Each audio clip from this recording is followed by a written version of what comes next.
And you know what? Today we're going to treat this kind of like you guys are our respectful guests. And we want to dive a little bit into your guys' mindset in time. Unless it gets boring, and then we're going to move on. But you guys are from Iraq. Correct. Yes. Correct. What was it? Before let's dive even farther back. You guys grew up in the same neighborhood. You guys were next door neighbors. God help me. We were a street apart.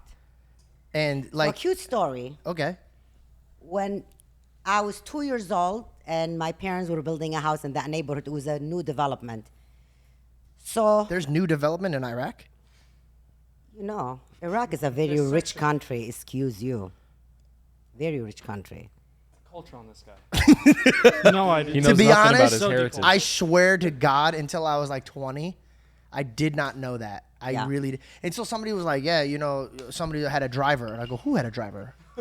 My racist ass thought everybody was on camels. I'm not kidding. And I'm not trying to say that to make any jokes. I truly was like, thank God we left that country, bro. Because What do you mean, why'd we? you laugh? We. I left with my dad's nutsack. I was just sitting there just...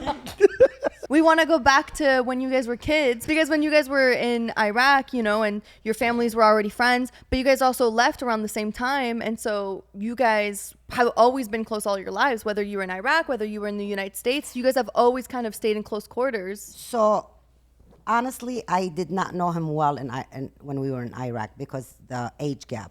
So he was a friend of my first cousin because they were same age. I was the friend of his cousins. They were my age. So him and I didn't even, I mean, honestly, I would see him walking down the street, we wouldn't even say hi to each other. Yeah. Because like I said, I know his cousins. We got closer like as friends in Chicago because when they moved here, we barely knew anyone. So when my mom would have Thanksgiving and things like that, she would have them over and we would go over and that's how it And a Christmas. so we became closer here because neither one of us had families How here. old were you guys when you moved to the States? I left the country, I was about 9. So, but, you know, so I came in this country between 10 and a half, 11. Can I ask you guys something? I think, yeah. Just said, mm-mm. But that's what I'm saying. I left Iraq around 9. I left there I stayed there There's for always a year and a half. complications. Guys, I promise you, it's okay. No, but I'm saying we lived in Lebanon for a year and a And half. if you need the mic, just grab it from Yeah, Reed 100%. or Bell. 100%. Give me my mic. Wait, so when you say you left the country, what does that look like? Like, do you hop on a plane? Like, Get down! Yalla, yalla, yalla. are you jumping on a boat? Like, what's going on? No. But that's what I'm trying to tell you guys. Is it the Carnival It Cruise? was a very modern. I mean, Baghdad was a beautiful country. Just because it was the Middle East, we weren't backward. We had our own. Baghdad has its own class. So yes, we did get on a plane because my camel wasn't working. Nice. All right, okay, hold on. We're throwing But a I'm lot of gonna jokes tell out. you- Wait, hold hold on. I just want to really get sincere with this exact moment. Are you guys not scared of leaving your country and going to the white man land? Well, we were children. Were you So my excited or parents like were- they had to I have had told no- you like, hey, we're packing your bags, we're leaving? You were 9 or 10, so you understood what was happening. You weren't like 6 years old. We knew we're traveling to a different country. What did your parents tell you when you were coming over? That we were going to go to America. What did that mean to you? That I was going to leave my best friend behind, and I probably would not see my cousins and my uncles and none of that anymore. Did you ever reunite with them or no? Oh, thank God, yes. 99% of my family is out of there. Thank God. They're all Would either you- Australia, London, America, yes. Do you ever care to come visit? I would love to take my children to see where I was born or where he was born, our neighborhood. But unfortunately, I don't think that will ever happen. Now, northern Iraq, it's beautiful, it's safe, but I've visited on vacation there, but I have no attachment. I feel like Chicago is what you guys are attached to. That's what I feel my home is, but my roots are always going to be in Baghdad because I'm a Syrian. Could you pass the mic to Dad? I want to ask him a question. How you doing? Good. You feel How are you? comfortable? Yes. You got smacked, huh? Are you a little drunk? No, You swear? that's right. Okay, because you haven't talked, but you smiled the No, whole time. She was saying everything great. Okay, cool. Nice. She said everything right. I only step in I hate when she when say my wrong woman things. is wrong. If she's wrong, I step in. What did it feel like to you leaving your country? Were you scared, or were you excited because the girl that you loved was like leaving as well? No, that time we never love each other. What You girl just you did loved? I We thought were you lo- children. No, we That were was in children. Chicago, Oh, story, you- not in Baghdad. In Chicago. Follow the What's timeline wrong of your with parents, you? Georgie. Wait, the water borrowing was in. In Baghdad. Okay. I was 3. What girl you loved? I didn't know how you guys He did was it back then. 9. Take it easy, Carol. No, hold on. Let's get this thing straight. If anybody's out there that's a therapist, Which part didn't you get? this is why I'm a comedian. I But couldn't really, get which anything part wrong. did you get? Do you have any idea what messing up English, failing English, and then coming home getting yelled at in broken English? Who has a broken English? Who? Who's blocking English? I have a broken English. I speak English way better than one you. look to your right. I don't care. I'm talking about myself. Oh, Yeah, all right. When you send him to discipline me, he's like, "Hey, what the shit your mama tell you about? What is this? You fail English? I never talk like that. Shut the hell up. I never talk like But this." you know what? All joke aside, I think him leaving Baghdad, it was harder because he was younger. He was like 16, and they need to get him out before he was drafted to army. So now you can tell your story if you're sober enough to speak. Coward. I'm just kidding. Should have fought for your country, man. Now, when we left Baghdad, we went to Beirut. We stayed in Beirut. Both of you, or just you? No, I am. And then later on, a year later, she traveled. Wait, isn't it kind of crazy that you guys were? A year later. Question: Were you guys near each other in your old country? Street apart, yes. Street apart. And then you go to Chicago. How far are you guys from each other? 20 minutes 20 drive. minutes drive. 20-minute drive. Oh, okay. And then like, so where did it stem that you guys were like, okay, maybe we're meant to be together? Like, where did this come from? So, A little bit by a little bit. no. So here's the thing. Every time you there so was a much. wedding, like I've been between maid of honor and bridesmaid like 13, 14 times I've been asked. Let's and go. And it was like, they wouldn't even ask me. They would go to my parents like, we want her to be a maid of honor and stuff. Like, Mom, I don't know them. She goes, well, we know them and you're going to do it. And, stuff like that. No way. So every time him and I used to like wind up together first because we kind of knew the same people. And then it got to the point when this one was asked to be a best man or an, what do we call him? Usher? No, not usher. A man. A groomsman. And they would say, and you would stand with so-and-so, and he'll say, no, I'll bring my own. It's like, what? And he would come to me, he goes, oh yeah, just make sure you're free that Saturday because we're in a wedding. I'm like, whose wedding? He goes, so-and-so. I'm like, I don't know them. He goes, well, you're gonna stand with me. I'm not gonna go with such and such, Who did that?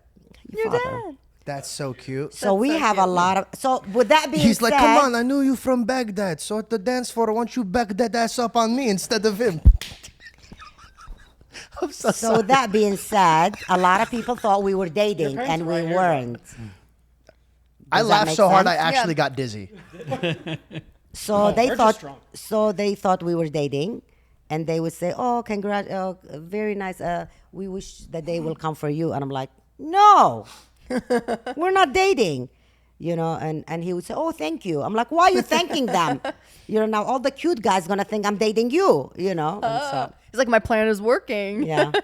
So there was always something there. Yeah. Until it developed. How do you feel about that? I feel okay. He's like, I got the girl. I don't give a shit. No comment. Do you ever wish that the war never happened and that you raised your kids in that country? I'm glad my kids, they grew up here.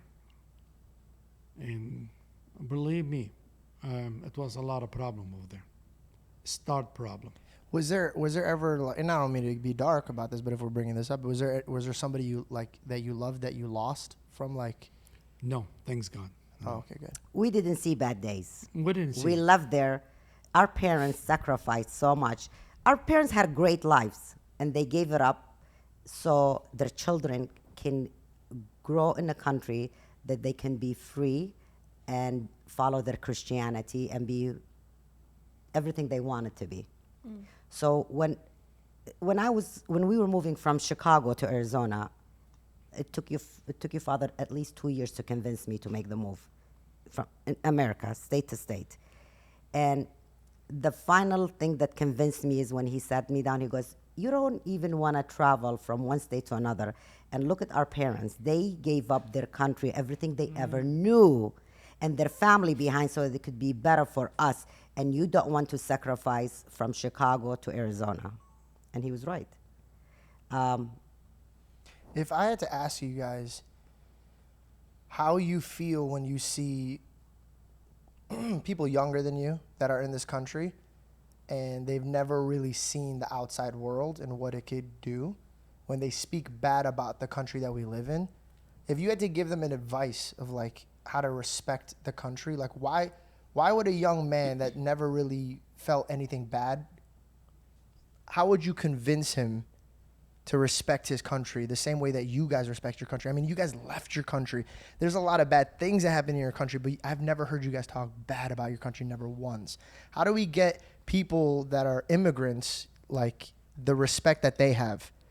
Like, I see people that were born here that don't give a shit about this country. And then I see people that were, like, throwing in 2 T-shirts in a bag and they barely got to the soil and they kissed the ground that it's on.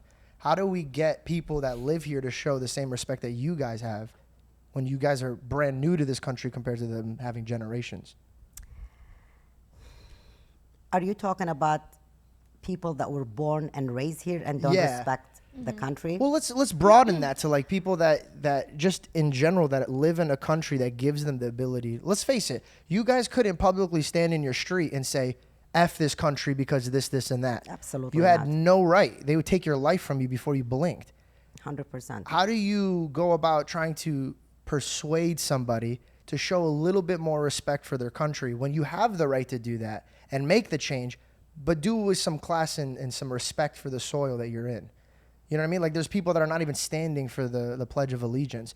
Before, I mean, till this day, I put my hand over my heart because my parents weren't from this country, but there was people that died on these soils and other soils so that way you guys can come to this country. 100%. And I get that because I hear the stories you guys talk about. How do we get people to see that point of view without living that point of view? Is it possible? With some people, it's possible. With some other people, it won't be, because you have to be an unusual human being to disrespect a flag, to disrespect your country, because this is a God's blessing. This is God's blessing, this ground that we live on. And unfortunately, so those people that they cuss and they spit and they disrespect the flag is the people that haven't seen a rough day. And I'm not saying I have or he has. We haven't. But we also were raised to respect and know the value of something. We were taught that America is a land of opportunity. You can be anything you want to be. And it's true. You can be anything you want to be. I mean, you guys came here not fully loaded with anything. We didn't. We left everything. You had to leave. Imagine Everything building behind. everything you're like, I can't even imagine. Like, for example, this podcast. I know this sounds stupid, but I'm going to bring this up. Imagine, like, I spent time with people that I love, building, crying, sweating, bleeding. And then one day it's like, we got to go. We got to go. All that hard work, we got to go. And you guys came here not defeated, but ready to work hard. Dad was telling me that he would work during the nights because, let's face it, your mom and dad couldn't run in this country. They could barely speak any English. So now you guys are in this country and you're kind of like having to raise your own parents. Does that make you have to grow up quicker? Or is that like I didn't have that situation. His parents were older than mine. My parents were in their 30s, late 30s, early 40s when we came here. So my father worked hard. Grandma and mine- grandpa could not, they're not capable, which from my own eyes, they're not capable to go open up a business and do the tax code and do all, they didn't. But my dad did do that. He did. Oh, yes, he did. Okay. My father worked when he first got here. He didn't open a business, but he worked for. So my father came from where he had his own business, left it behind, and came here and worked very hard for someone else. And he waited until he got his brothers to the country, and then they did open a business, and they did.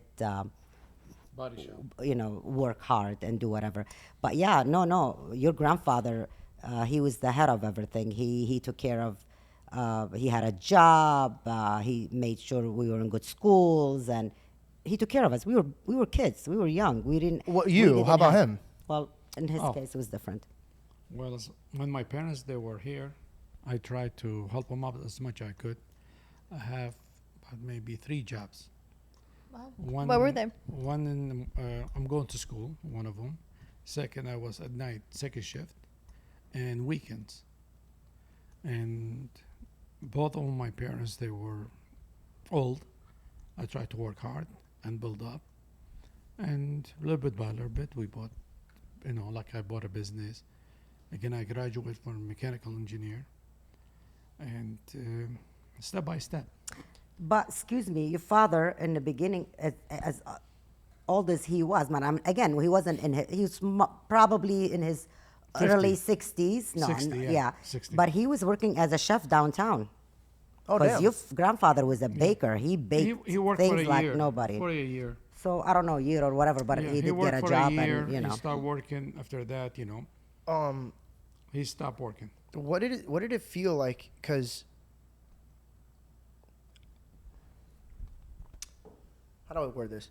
Okay, when I'm in a jam, right?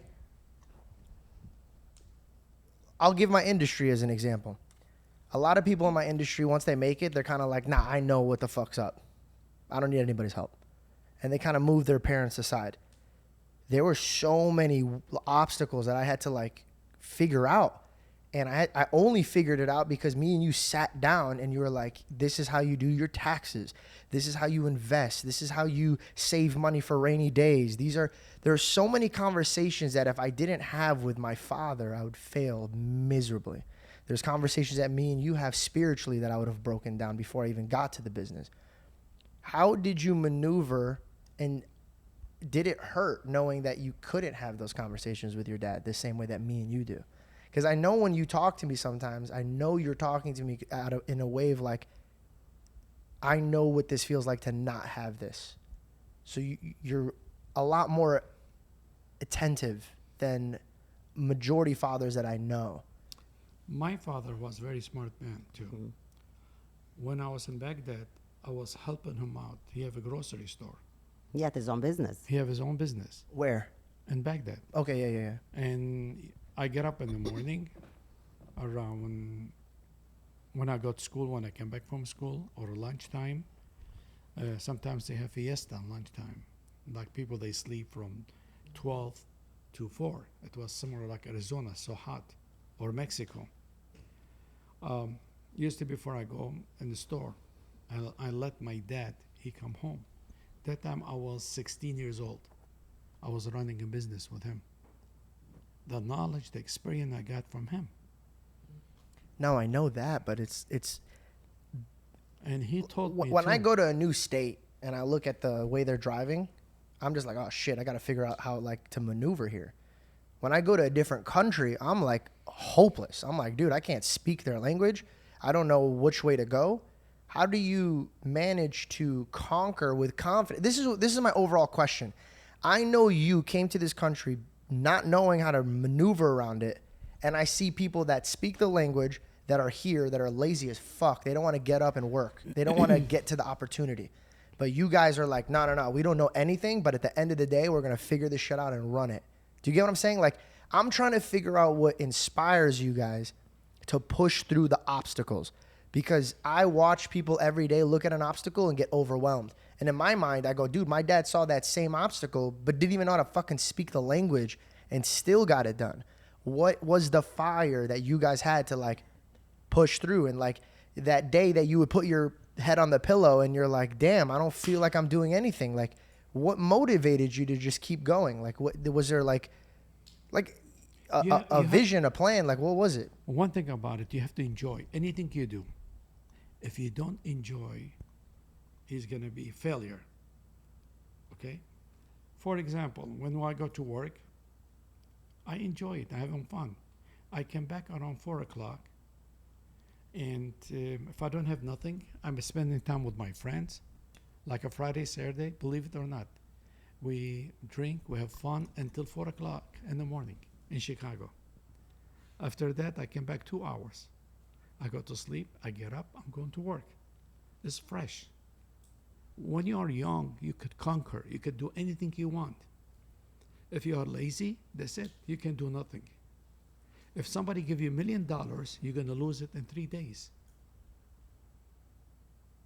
If you work hard, you conquer it, you could do anything you want to do. You'll be very success. That was such a beautiful monologue, and then you ended it like Bo Rap. That was so funny, dude. It was a beautiful, it's like anything you do. Great success. I want.